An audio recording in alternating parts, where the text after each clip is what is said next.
Don't be scared now, but it looks like you just wandered straight into U-Mind country. That's U-Mind, short for unaffiliated mind games, and you ain't never gonna be the same again. Brace yourself. It's time for a red-hot truth injection. Oh yeah! That's right, bitch. We're rounding up the sheeple and shaking them awake. You mind? Too damn bad. We're gonna set fire to the wool over your eyes. Feel the burn, baby. Hot damn. We're toppling the lies of the lamestream media one by one. Woo-wee. Watch them bad boys fall. Hey, Universe A, this is Universe B calling, and we're gonna tear you a new one. You mind? Okay, hi everybody. It's me, Nap, and I am here today with our special guest, Travis Rivas. Hi, Hello, Travis. how's it going? It's going good, thank you. Good. So now Travis is a comic book writer, the writer of the Unstoppable Cherub series. He is also a member of the Accidental Aliens, which is a comic book collective that is in San Diego, and they put out some really great anthologies that everybody should check out.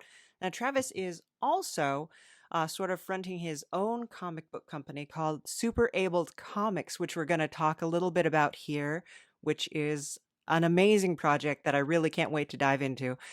And he's also sort of an ambassador, sort of it is sort of getting the word out about something called the Lucky Finn Project. And in addition to all of that, he is also heading up small press for Comic Fest 2020. So, wow. How, Yeah, you list it all out. I feel like I'm doing a lot more than I actually am doing. yeah, it's pretty impressive. Where do you find the time? Um, you don't sleep. Don't sleep. So I guess that's my problem. But but that's really impressive stuff. Now I guess you being as entrenched in the comic book industry as you are, I guess it sort of begs the question, what was the first comic or I guess any like cartoon or anything like that that really got you into that modality of storytelling? Yeah.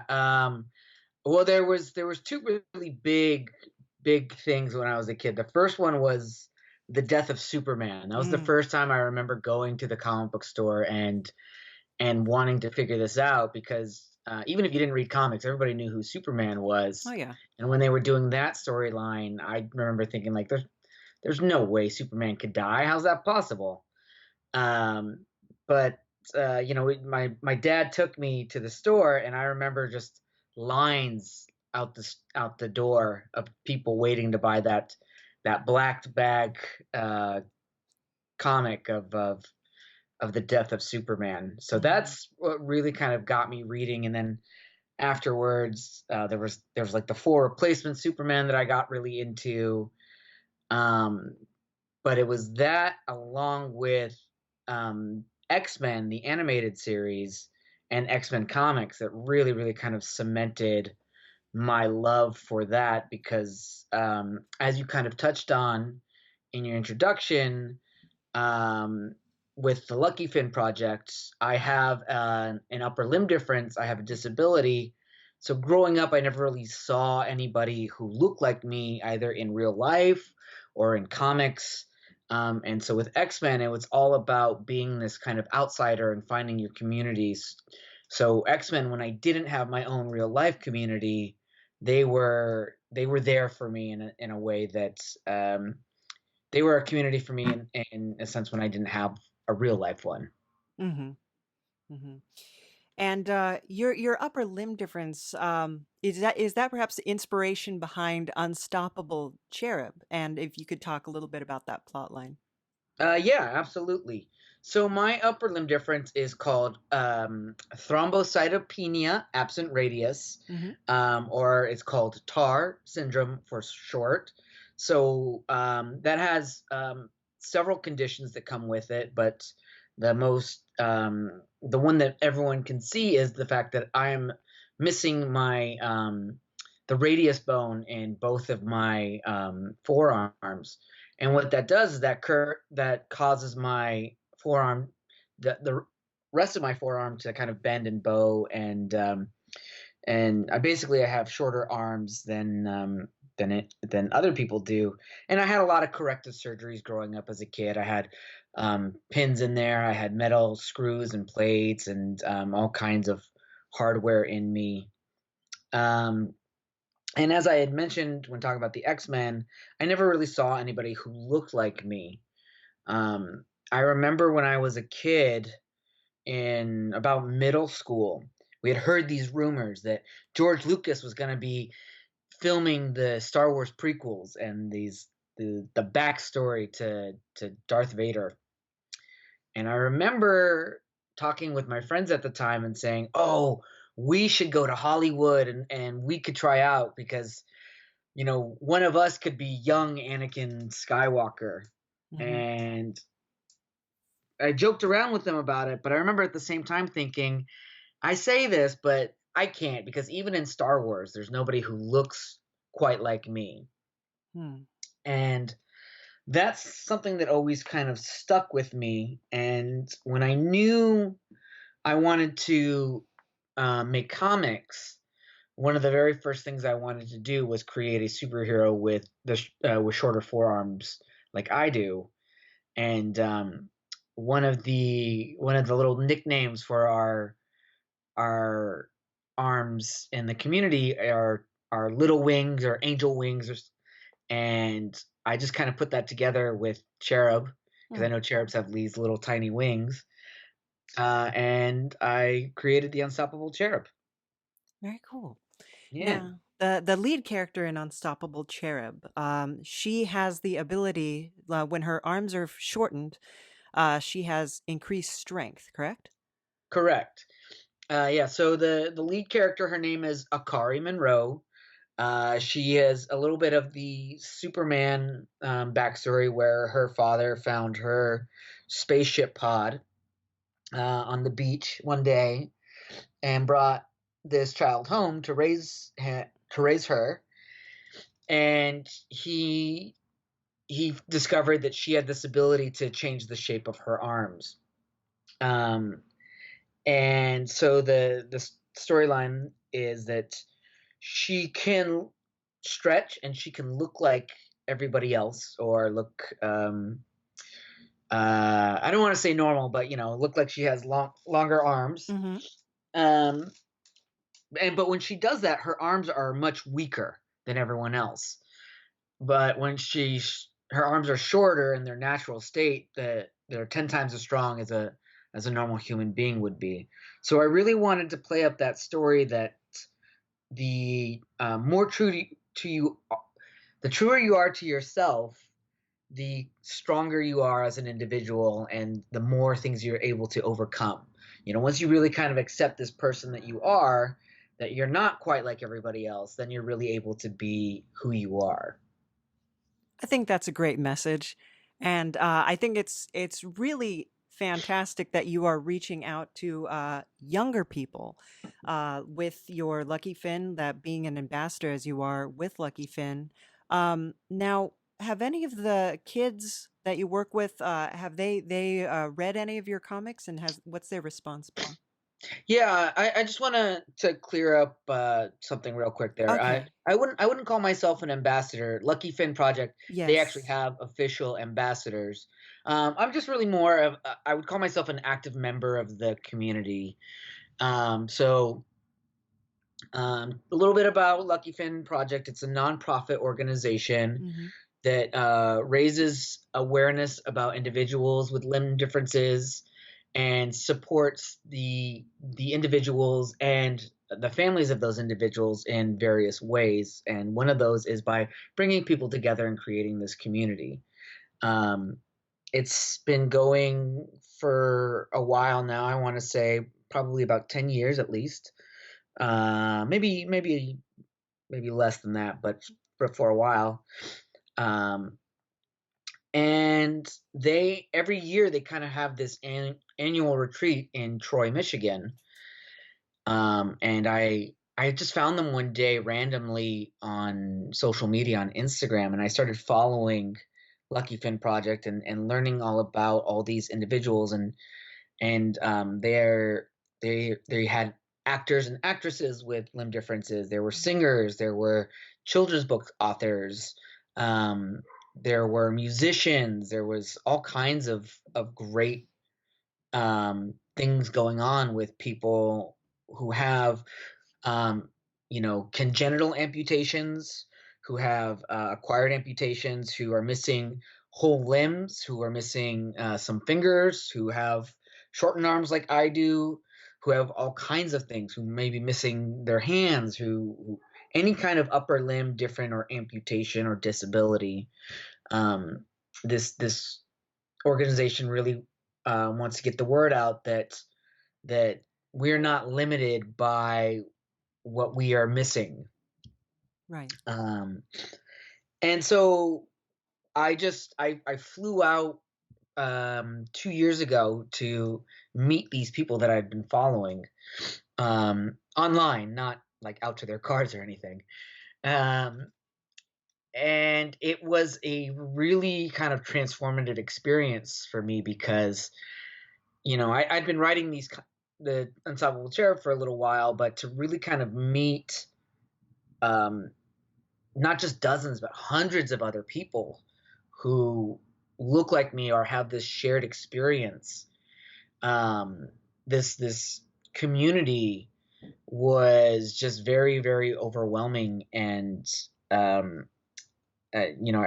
said transformative. It gave me something that I didn't know that I was missing at the time. Wow. And you meet everyone from newborn babies with very concerned parents trying to figure out, well, what does this mean for my kid, and to people in their 60s, 70s, and 80s, who can have no limitation whatsoever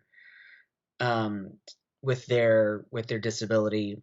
And you meet people who use the coolest, most advanced prosthetics that you could possibly imagine. But then you also meet people who don't need any kind of prosthetic whatsoever. So it's this whole world and kind of this whole community that I never really knew existed, or I had just seen on social media. Mm-hmm.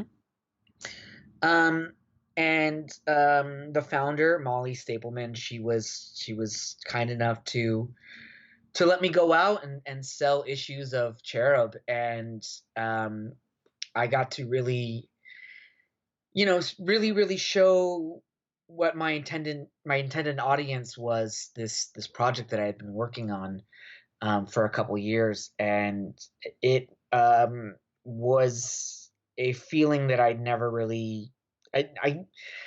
This probably isn't great for a writer to say, but it's a feeling that I can't really describe. No. It's pride, it's joy, it's overwhelming, it's it's all these things. Mm-hmm. Oh, that sounds like it would be absolutely amazing, I gotta say. Yeah, it really was. Yeah. And like I said, like at this event we have musical performances with musicians and vocalists who have limb differences. Mm-hmm. There are jugglers who put on performances. One of my friends, her name is Alexis. She is a Lucky Fin ambassador. She has an online cooking show on YouTube called Stump Kitchen. Cute. Where she uses her stump, she calls it, as a cooking utensil. She uses it as a juicer, as a masher, as all kinds of different utensils for cooking, and she does gluten-free vegan cooking with it. If your listeners haven't had a chance, they should really, really check it out. You won't regret it. Great. She is she's very, very entertaining. Excellent. Yeah.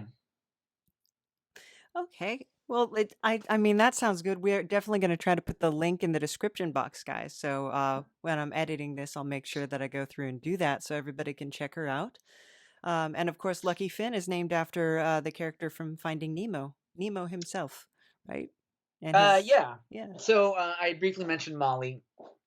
So Molly's daughter Ryan was born with a condition called symbractodactyly, and it means that she was missing some of the fingers on her hand. I believe it's her right hand. And so I think Molly, without having had too many conversations with her about this, but I can kind of imagine what she was feeling, is that I think she kind of felt that, kind of scared.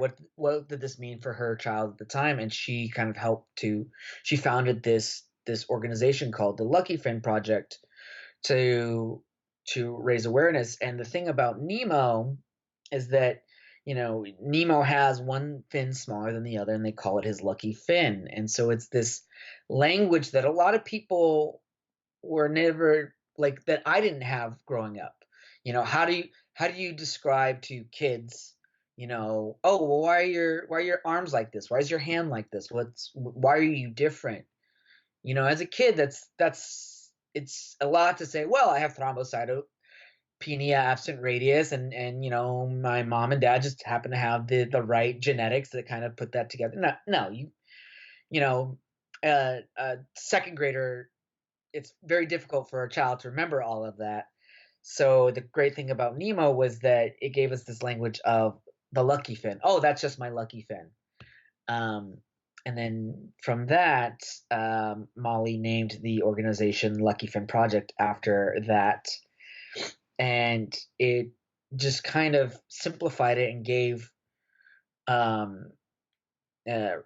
Molly's daughter Ryan a way to kind of talk about her disability in a way that the other children would understand. Mm-hmm. One of the things I really do like about Finding Nemo is that it was one of the first films where you portray someone with a disability, and it wasn't where you're made to feel sorry for them or you're made to focus on the disability. He has it, and it's not really all that integral to the storyline. It's just a part of who this person is, and they do all the other things that people do, Right. and well, fish do, I guess. So, oh, I'm But sorry. the kind of the funny thing about that is that you have the character Marlin, his dad, who is also very kind of overly worried about Nemo, and not just because of his disability, but because that's the feelings that a lot of parents have. And how is my child going to navigate these oceans without me? And there's a lot of this fear that comes along, not only with being a parent, but also a parent of a child with a disability. Yeah. So I thought they did a really good job of kind of portraying that as well. Yeah. And then, of course, you're pretty much the force behind Super Abled Comics, which is a full-blown comic book company. It's a line within the Accidental Aliens brand. Okay. So to talking about that summer that I went out to Lucky Fin Project weekend, I there were all kinds of very talented people. There was a writer there who had already created her own comic that starred her own superhero. A good friend of mine, Trace Wilson, he created this children's book series, the Uniquely series. Right now, there's Uniquely Me and Uniquely Brave, and those are children's books that he had written about having a limb difference. And he was there, and I had met some other just very talented, very gifted individuals who all had this similar disability, and who all had these kind of stories to tell. And so I wanted to do a comic anthology that that was just about that, to where I just wanted these people to kind of tell their own stories, to create their own characters, their own superheroes, and to put that out there, to have more of that representation that I think that these kids really benefit from seeing. I know I really would have benefited from seeing it when I was a kid. So after that first weekend, I kind of got in touch with each one of them individually and kind of pitched them on this idea. I'm like, about it. And I used the Accidental Aliens anthology as kind of a model. So for the Accidental Aliens anthologies, what we do is every year each storyteller puts together 7 pages of a comic book story and a cover, and then we kickstart it. And then each story is kind of whatever story that own storyteller wanted to tell. And so just using that as a model, I kind of pitched this idea to all of these other writers and just said, hey, here's what I know how to do. Here's what I've done before. Would you be interested in doing something similar? And all of them were very enthusiastic, and they all came up with their own character. They all went out and they found their own artists. One of them was already a writer artist, so he was able to do that himself. And I just said, yeah, let's do this. And that became Super Abled Comics. Because I thought it was a really catchy term. Because yeah. And if people wanted to get Super Abled Comics, they would be able to get it through the Accidental Aliens website? That's right. So if you go to www.accidentalaliens.com, you can order a physical copy there. There should also be digital copies on there as well. I have to double check, but I'm 99% sure that's still on there. We also have some clothing items that have the Super Abled logo on it as well. We're kind of in the middle of a soft launch right now. So if you go to spreadshirt.com and search for the store of Color by Emmy, that's COLORBYEMI, you'll be able to see our products there. We're just kind of testing out that. I haven't done too much with shirts and merchandise yet, so we're trying to figure that out and see how that goes. All right, excellent. So the Accidental Aliens. Now I've had the opportunity to meet you guys at Comicfest a couple times before. Yeah, and it's a really interesting group, and I'm just fascinated with the story of how you guys all came together. How did you come up with your name? And how did you decide to do this? Become this collective of yeah. Yeah, sure. So I am one of the co-founders of Accidental Aliens, along with Scott Lost and a couple of others. And this is really kind of, I think Scott is really the genesis for all of this. So he had been tabling at Comic Fest for a couple of years, not Comic Con, Comic Fest. Right. And he would kind of meet people, different artists that he liked or kind of really clicked or gelled with or really kind of liked what they were doing, and he would kind of he would meet up with them and they would talk about different projects they would want to work on together.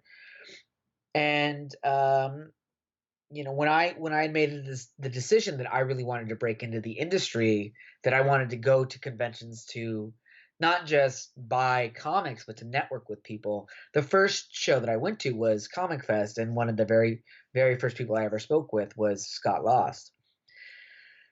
And so I had just kept doing this SoCal comic circuit. In Southern California, we've got Comic Fest, we got Comic Con, we got WonderCon, we've got 2 Long Beach shows, we've got back back then it was Stanley's Kamikaze. Now I think it's LA Comic Con. Mm-hmm. So you got all these different shows, and you would see the same faces over and over again, and Scott and I would just keep seeing each other and chatting and talking, and I found out about this meetup, and I just went to kind of hang out. And at the time I was kind of trying to develop some of my artistic skills, but I'm really not a visual artist. I'm a writer. And I just kind of fell in with this group, and we decided that we wanted to start putting books out together. And we had this group chat where we would just chime in and talk about different stuff we were working on, different comics, different movies, different shows, or whatever it was. And in those, it's a Facebook Messenger chat, and so in there you can change the emoji that you use for whenever something good happens. And we changed ours from a thumbs up to an alien head. And so someone had kind of given us some bad, unfortunate news, and I had accidentally hit that thumbs up button, and it sent the alien. And I said, "Whoops, that was an accidental alien." And so when we were trying to come up with a name for our studio, we kind of always remembered that, like, oh yeah, that accidental alien, that sounds pretty good. And we knew that it didn't sound like anything anyone else out there had. We liked it because it was kind of mysterious, kind of intriguing, and like, accidental alien, what is that? Yeah. So it kind of begs that question. So just based on that, excuse me. Guys, I should say that Travis is really going out of his way because he is coming here with a bit of a cold today, and he decided to go through the interview out of the kindness of his heart. And thank you so much for doing that. No problem at all. Yeah, I've been taking copious amounts of cough syrup, not the kind that makes you hallucinate. So don't worry about that. No. But yeah, so I'm still trying to fight the tail end of it. Yeah. But we really like the name and the title of it, and that just kind of stuck. And we've put out 3 anthologies, accidental alien anthologies so far. We have put out I've put out Super Able Comics under Accidental Aliens. I've put out Unstoppable Cherub. Scott Lost has 2 different books under the Accidental Aliens imprint. He's got The Second Shift, which is his creator-owned superhero book, which is all about minimum wage superheroes. He also has The Wanderers of Melisande, which is a anime-inspired sci-fi story. And we've got a couple other books that we're working on together as well. Very nice. So I think that's got to be really exciting to just be able to connect with just like-minded people who all want to work and create things together. That's really something. You don't find that all the time. Yeah, well, and that's kind of the nice thing about Comicfest, because it's such a small show. It's an intimate show, and when you go to a lot of shows, there's kind of this worry that, the smaller shows, that there won't be too many people who are very excited about the art, or they just want to buy back issues. But Comicfest is such a great mix of great artists and great attendees, to where everybody who's there is really excited to be there. They're really excited to be working on the projects that they're working on. And I've never been to a show where everyone really liked everyone's work and got along so well. Yeah. It's the festival that I've been doing, I think, for 3 or 4 years now. I'm not positive. That's where you and I first met. It is where we first met. It's so far as the only the comic festival that I'm doing I'm a little hesitant to get out and do Comic-Con because crowds, like even the crowd at Comic Fest, I usually need like 2 or 3 days to just sort of re-energize Right. afterwards. So I'm kind of like, at some point I'm going to do these. It's just I have to build myself up to that level where I Yeah, can. Comic-Con is a very intense show. Hmm. It is our by far our most profitable show, Yeah. probably just because the number of bodies who pass by and who are looking to spend money and who are looking for, different and unique things. But other than Comic-Con, Comic Fest is far and away our second best show, which is really saying something, from going to the biggest show in the entire industry Hmm. to this really small, intimate event. Um, so that you know, Comic Con is really kind of by default the best show, Hmm. by the number of attendees who are there. But Comic Fest is our favorite show by far, just by the energy that it brings, where it's not overwhelming, but people are still excited um, about um, new artwork or books or creating or just getting together and seeing each other. It's almost like a family reunion every Yeah. time we get together. Yeah, it's a really great event, and if you're in the San Diego area or able to come down March 5th through 8th at the Four Points Sheraton, then you should definitely check it out.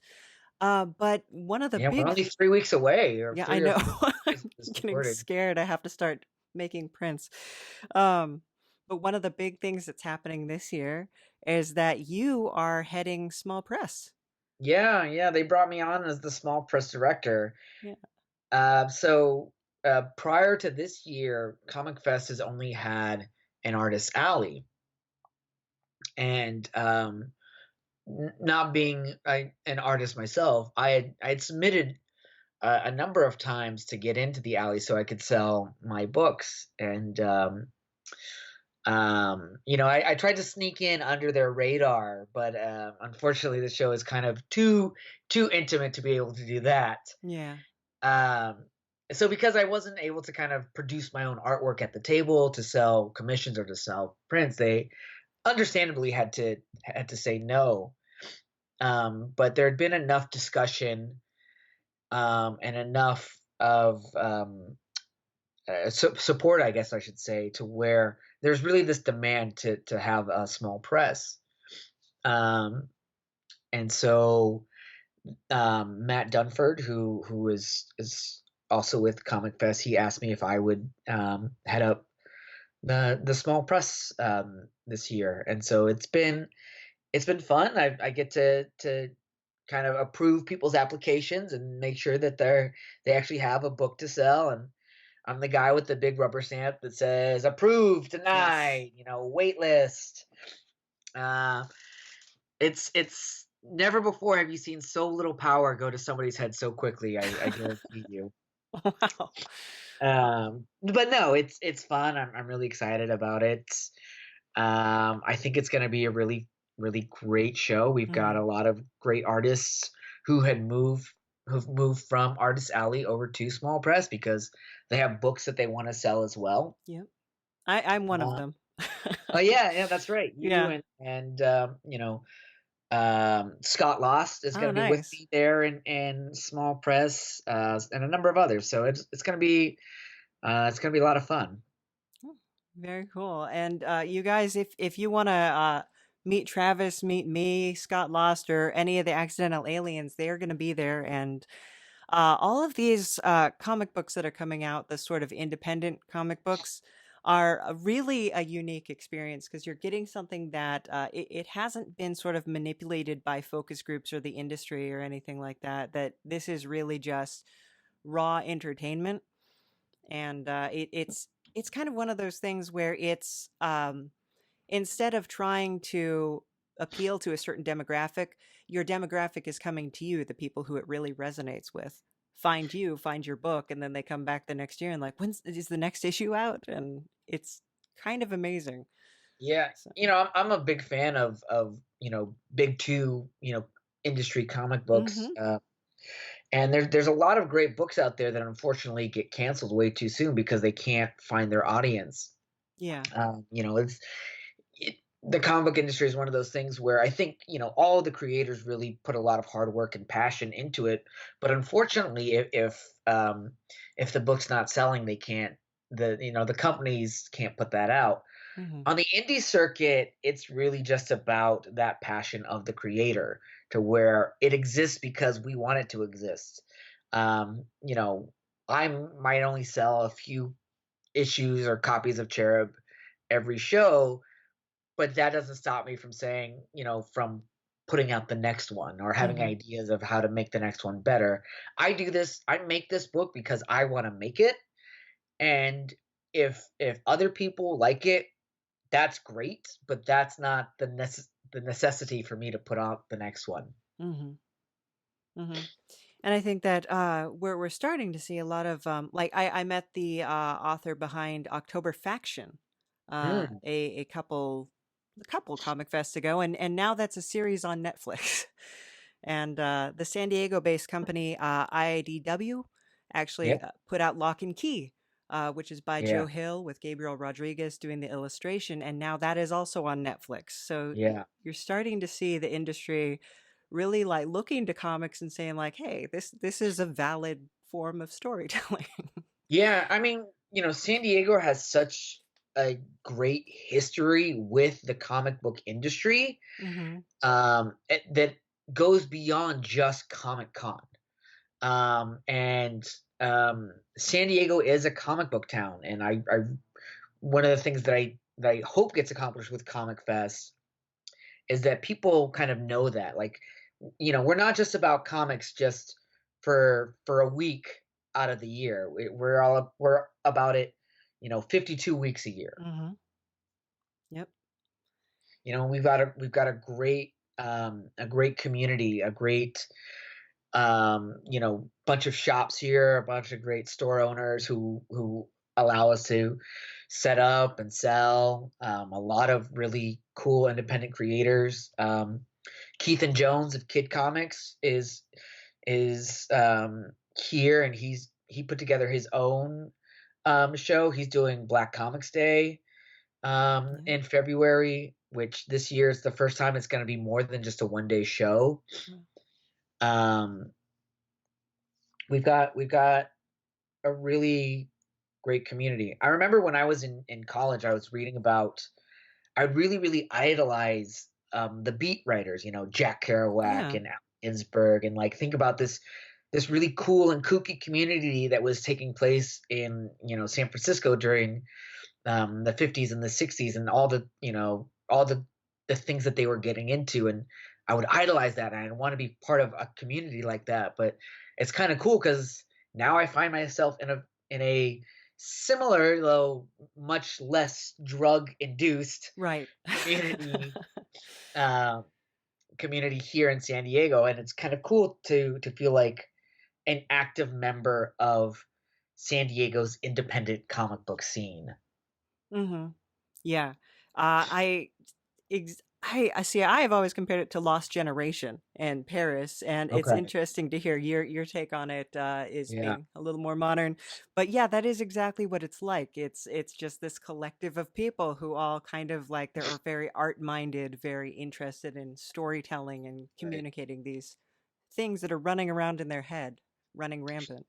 Yeah, So and it's funny. It's with we live in a very technological time to where people from all over the world can connect, and so hmm I, maybe this is getting a little meta, but sometimes I feel like that sense of close community gets kind of lost. We get very into our digital communities and not necessarily our locational communities, that maybe I should say. yeah. But to have so many people here, kind of close to us, to where we can get together. The aliens and I, we try to get together once a week, down at SoCal Comics, which is a comic store here in San Diego. Yeah. You know, um, and meet up and talk and plan our next projects, and you know, it almost will never it never fails that someone else in the community is is there as well, and we get to see them as well. Very nice. Now, if people wanted to help support Accidental Aliens, Super Abled Comics, any of the projects that you've talked about here, we're going to give links. But is there anything that people, any of our listeners, could possibly do that would be helpful to you guys? Just follow us on social media. We should be having another Kickstarter coming up here. I don't want to speak too soon about anything, but we'll have another crowdfunding project coming up. So if you follow us on our social media sites, you'll definitely be able to find out more about that. Um, Accidental Aliens is definitely the best way to find out what's going on. There is a depending on when you get this podcast up, there's going to be an event. I believe it's this upcoming Saturday, the 15th, Okay. at SoCal Comics. I don't have the individuals' names, but the actor who played Rufio in Hook and voiced one of the voices in Avatar: The Last Airbender is going to be doing a signing there, and so the aliens will be there selling copies of our anthologies and our individual books there as well. So that's at SoCal Comics from noon to 2 p.m. this weekend. And just follow us on social media, and we'll tell you guys all about the cool stuff that's coming up. Okay, great. Well, thank you so much for being with us, Travis. It was a pleasure to speak to you again. And Yeah, I no, guess I'll thank be you. seeing you at the Comic Fest. Yeah, absolutely. Okay. Thank you so much. Yeah, thank you. Hey, bye everyone. Special thanks to Travis Rivas, comic book writer extraordinaire. Check him out on Instagram at Rivas Travis. That's him. Over on Facebook, he goes by /Travis J. Rivas. That's his page. Check it out. And be sure to check out accidentalaliens.com. On Facebook, they're The Accidental Aliens, and on Instagram, at Accidental Aliens. It's easy to remember. Special thanks to Savage C. Walnar, our legendary announcer. Thank you so much, Savage. And our You Mine theme is by Ethan Meixsell. It's called Demilitarized Zone, and you love it. Just say you love it. He does a good job, okay, guys? So, if you want to support the show, go to patreon.com/lucidnap, or for small one-time donations, buymeacoffee.com/lucidnap. It helps us out so much, especially with Creeping Wave. And in case you didn't know, Creeping Wave Radio is our sister podcast, which is more of an audio drama, and it sort of follows me, Nap, on all my crazy adventures that are sort of induced by interviewing all the folks on the U-Mind, some of who are paranormal creatures. You know, sometimes. But we don't make a lot of money on it because of the fact that we use copyrighted music to try and help promote bands in San Diego. Which is why we're kind of picking up the pace here on the U-Mind and sort of trying to do a weekly show, or sometimes bi-weekly when you're lucky. And I'm trying to, raise some funds, get those Patreon dollars coming in, maybe get a couple sponsors. When you have a regular schedule, it's a little easier to land that. And just looking to try and get that support so we can keep on telling the story. So help out where you can. If you'd like to keep us playing local music and doing our show, then you can always go to www.lostbreadcomic.com and buy some of my prints, some of my comics, make a commission. I'll draw whatever you want. Go ahead. You can always just follow us on all of our Instagram and all that good stuff. And that's going to be in the link below because there's just like a whole bunch of links. And yeah, they're everywhere. But thank you for watching or listening. And special thanks to The Grammarica Show, Nikki Benfield, and Neil, who are our Patreons, and we could not do it without their love and support. No, we couldn't. I really couldn't, seriously. The U-Mind is brought to you by Lucid Nap Productions in cooperation with a hairy old man. Thank you for listening. Bye.